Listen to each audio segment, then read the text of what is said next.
I finally stopped procrastinating and just put the flippin' book out. It's finally here. My pregnancy book.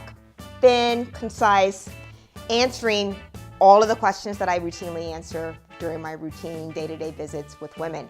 And you all know that I see a lot of women. So let me just flip and open this and see what we got.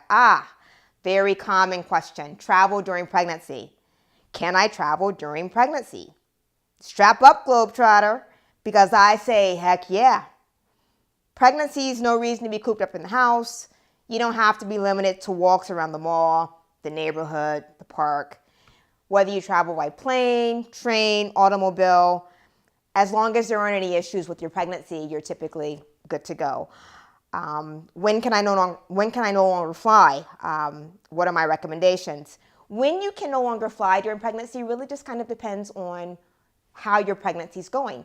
If you happen to have a high-risk pregnancy, and it can be high risk due to any number of things, whether it's hypertensive disorders, gestational diabetes, multiple gestation, bleeding, etc., then your OBGYN is probably not going to recommend that you travel too far outside of your hospital radius. Only because if something happens, you're going to need to be able to get back pronto. Having said that, the other thing that can sometimes come into play is the airline itself. Some airlines have specific rules with regards to the latest that they will allow pregnant moms to travel. You know, some 32, some 36. So you always have to make sure that you check with your airline of choice, so to speak. The other thing that will come into play is whether or not your travel is international versus domestic. The other thing that I always recommend in my patients that are going to be traveling, please travel with a copy of your prenatal records. Your OBGYN should be able to readily provide you with a copy of that. The reason that that's important is that it provides a snapshot of your entire pregnancy. It's good to have that just in case anything happens and you end up in a hospital somewhere other than your own. So that's also really, really, really important. And last but not least, I talk about my 2-hour stationary rule in travel. What the heck is that, Dr. Angela?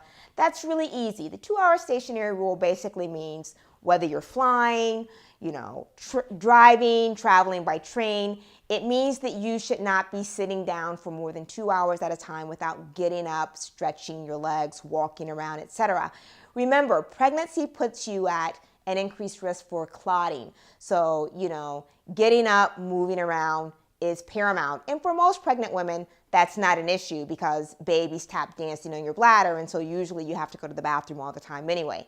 So that's just another one of the numerous questions that I address in my pregnancy book.